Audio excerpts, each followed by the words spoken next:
in preparing for this session, I had quite a challenge, because I say, well, what can I say in 15 minutes that gets to the heart of what's obviously a live issue, the debate between the relative merits of quantitative and qualitative approaches, and leading on from that, what they can learn from each other. And I think that the main message that I want to try and get across is that the division between quantitative and qualitative methods is maybe a sort of useful heuristic device, and it's clearly one that we all use, and people feel absolutely comfortable describing themselves as a quantitative person or a qualitative person. But it's a heuristic division that kind of just disintegrates when you start to look either at the detail of methodology or the detail of the epistemology that different methodologies might rest on. So if there's one message that I have to try and get across, it's that, and I'll try and do that in a number of different ways.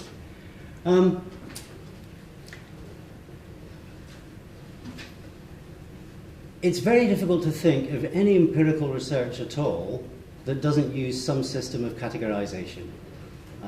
You can't operationalize empirically any concept within the social sciences without trying to map it onto empirical categories in the real world. And that's just as true for qualitative research as it is for quantitative research. And it's obviously a process that's fraught with difficulty, and qualitative researchers have been amazingly adept at exploring the various dimensions of those difficulties. But it's a difficulty that all quantitative research faces as well. And you think back to some of the classic methodological texts like quaL's Method of Measurement, that is all about going from real-world processes to capturing data, whether it's in an interview context or data captured in some other form. And the kind of issues that quaL was raising are just as relevant to quantitative researchers as they are to qualitative researchers. It's a question of finding consistent ways of describing empirical reality, regardless of what you do with those descriptions and categorizations afterwards. The second thing that all research involves is counting. And it's not just quantitative research that counts. It's very difficult to think of any qualitative research that doesn't also use counting in two very basic ways. Everything that you study is either inside a category or outside of it. And that's, even if the counting is only between 0 and 1, it's still counting. And clearly counting in much more sophisticated ways is central to quantitative research. Categorization and counting, it seems to me, are always the building blocks of the empirical operationalization of any theory. And whether you then sort of start to go down a quantitative or qualitative road seems to me to be pretty much a question of, well, what's the ratio of the variables to the cases? When you're trying to capture aspects of social life that are very difficult to break down into a small number of discrete factors, you inevitably get pushed towards a qualitative form of understanding. Yeah? Conversely, if there are broad social regularities that are easy to describe, then it's easier to fit that into some kind of quantitative schema. Where I think there is a difference between the two approaches is in the issue of generalization. How you go from the people that you've studied, or the institutions that you've studied, to all people, or larger groups of people, or larger groups of institutions. And I'll say a little bit about that later on. Some things that quants can learn from quaL. I don't know if any of you have looked at the website that Nate Silver set up, 538. Nate Silver, as you might know, is a sort of diva of Bayesian statistical methods, who started off in poker, moved on to baseball, then into politics, and now in 538 is looking at everything.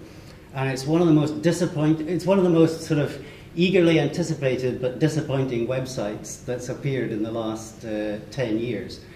Because what it clearly shows is that you can be very expert at handling the data, but if you don't have the background expert knowledge of the context or the scenario in which you're using that data, the results are paltry.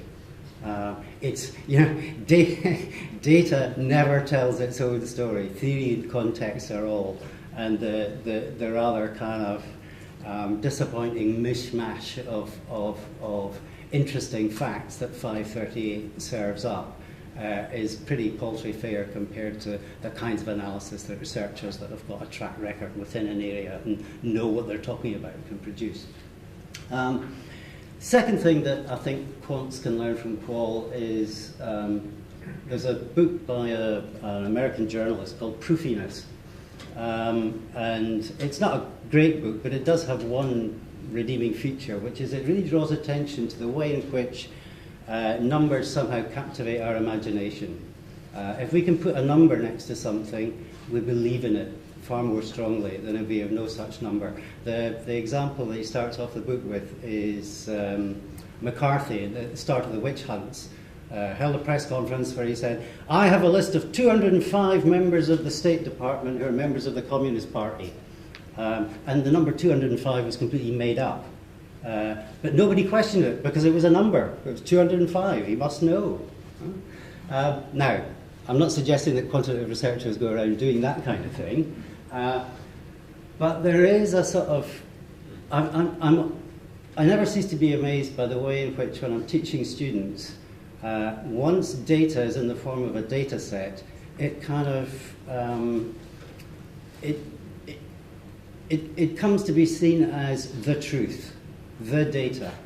This data is accurate. This data has been captured using the right kinds of protocols and so on, and so we can believe in it.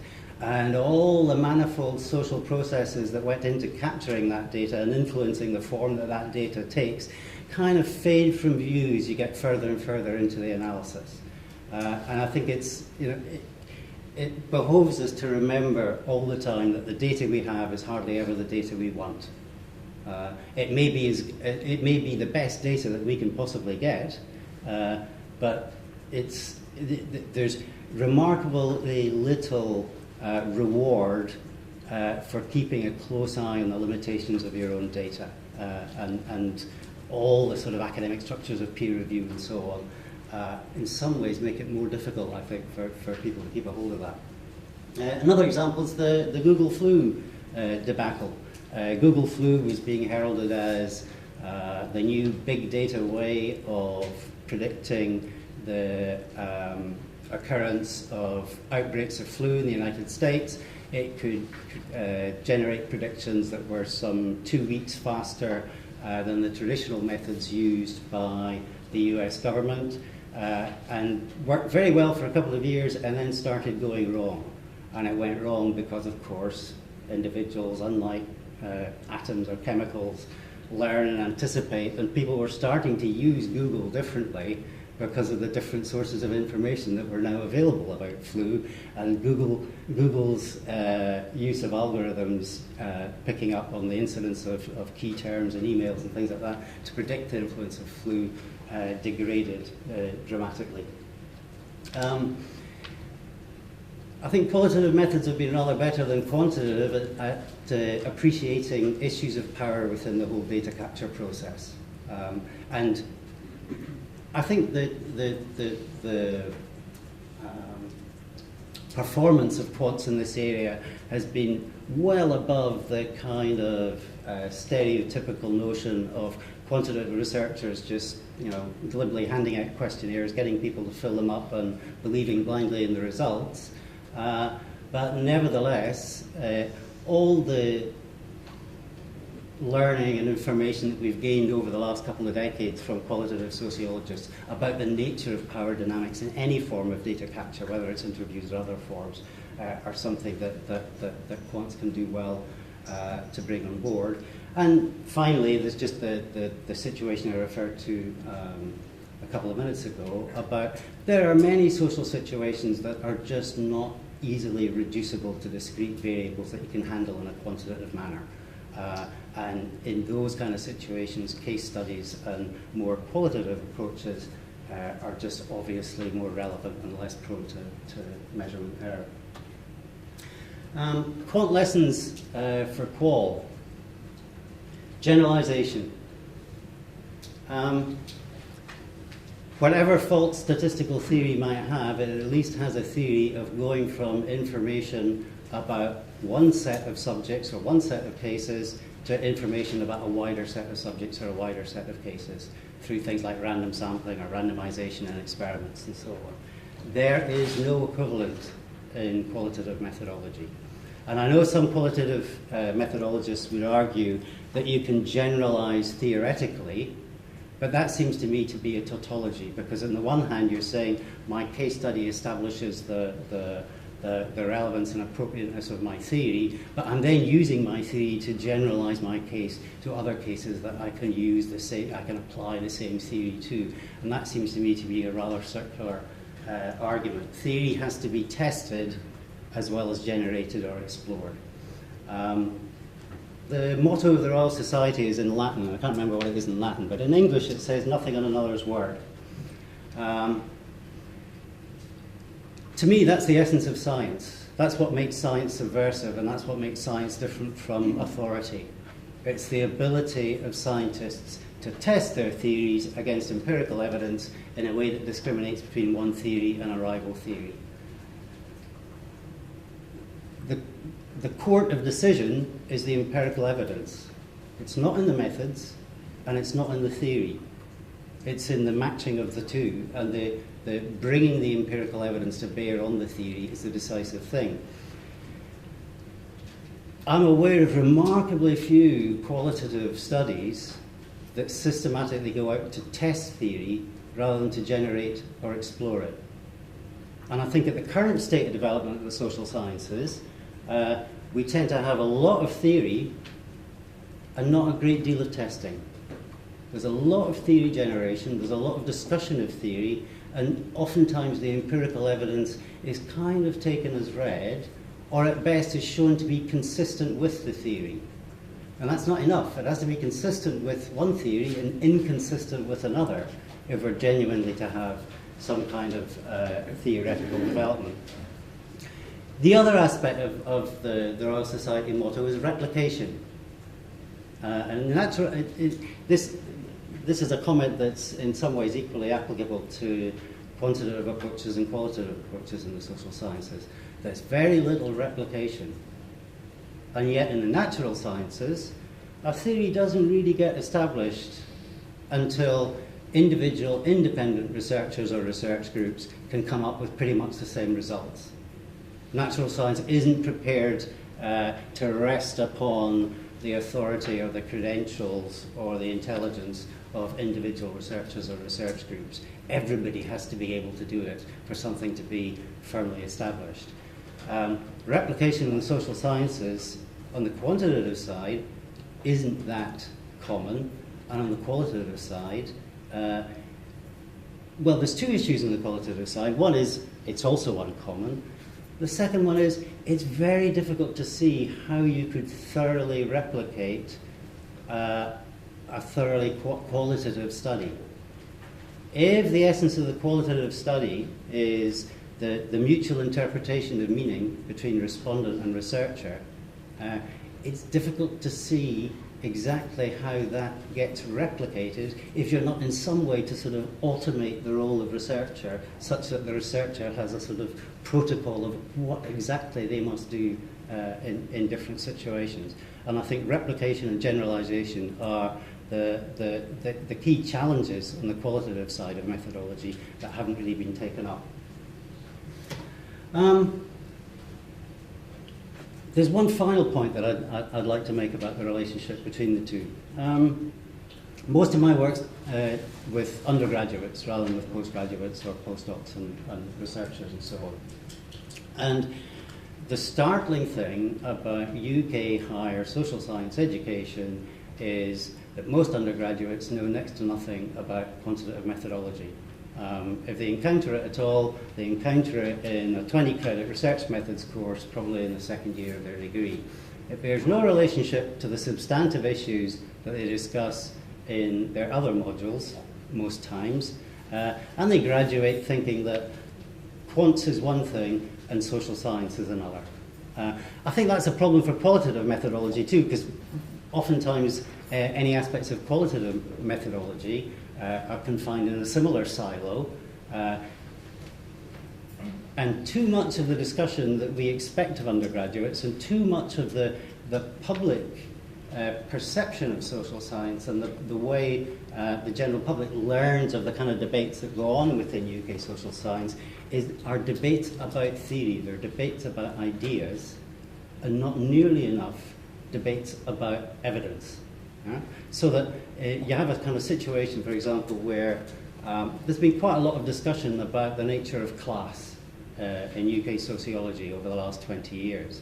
But nobody went away and did the kind of exercise that Thomas Piketty did of assembling a vast array of data from disparate sources, most of it quantitative, but some of it resting on rather different sources, things like the way in which 19th and 18th century novelists treated class relations and questions about income and the way sources of income in different social groups in society, and marrying the two together. You know, that's what the sociologists should have been doing, but nobody was. And I think that speaks to the way in which the way we teach undergraduates, and to a lesser extent the way we teach postgraduates, has tended to prioritize what has been seen as the more radical or innovatory aspects of qualitative methodologies, and paid perhaps insufficient attention to the sort of basics of rather straightforward counting technologies of simple quantitative methods. Is it 1 minute? Yeah. There's one other way in which that sort of theory empirical evidence thing can become imbalanced, and that's what's been happening in economics.